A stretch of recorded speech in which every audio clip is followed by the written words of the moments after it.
His story was now over.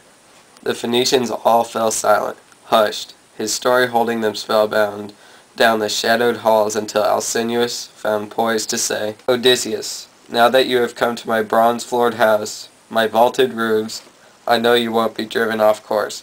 Nothing can hold you back. However much you've suffered, you'll sail home. Here, friends, here's a command for one and all. You who frequent my palace day and night, and drink the shining wine of kings, and enjoy the harper's songs, the robes and hammered gold hall of other gifts you lords of our island council brought our guest, all packed in his polished sea chest. Come each of us at a sumptuous tripod, at a cauldron, then recover our costs with levies on the people. It's hard to afford such bounty man by man." The king's instructions met with warm applause, and home they went to sleep, each in his own house. They hurried down to the ship with handsome bronze gifts, and strided along the decks. The ardent King Alcinous stowed them under benches. Ship-shaped, nothing could foul the crewmen tugging the oars. Then back to party went to Alcinous's house, and shared a royal feast. They bummed the thighs, and fell to the lordly banquet, reveling there, while in the midst of the inspiring bard struck up a song, Demodocus, prized by all the people. True, but time again Odysseus turns his face towards the radiant sun, anxious for it to set, yearning now to be gone and home once more, as a man aches for his evening meal, when all day and his bracing of wine, dark oxen have dragged the bolted plowshare down the fallowed field. Zeus, Father, I will lose all my honor among the immortals.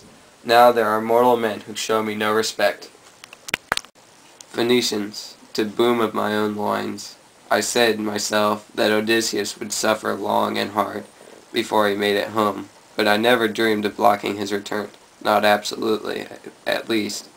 Once you had pledged your own word and bowed your head, but now they've swept him across the sea in their swift ship. They've set him down in Ithaca, sound asleep, and loaded the man with boundless gifts, bronze and hoards of gold. Aye, more plunder than he could ever win from Troy, if Odysseus had returned intact with his fair share. Incredible! Earthshaker, you, with your massive power, why moaning so? The gods don't disrespect you. What stir they'd be if they flung abuse at the oldest, noblest of them all. Those mortals, if any man, so lost in his strength and prowess, pays you no respect, just pay him back. The power is always yours.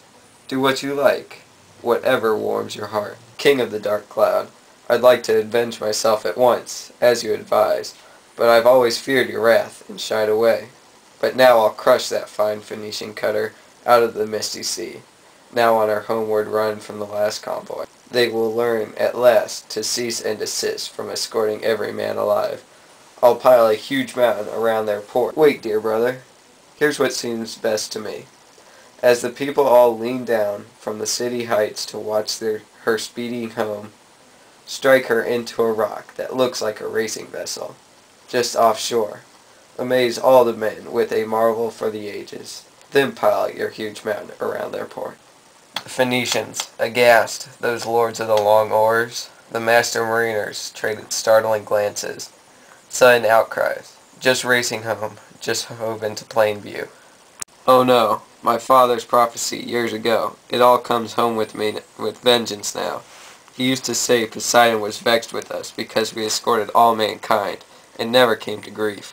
He said that one day, as a well-built ship of ours sailed home on the misty sea for such a convoy, the god would crush it. That very moment, great Odysseus woke up from sleep on native ground at last. He'd been away for years, but failed to know the land, for the goddess Athena, Zeus's daughter, showered mist over all. So under cover, she might change his appearance head to foot,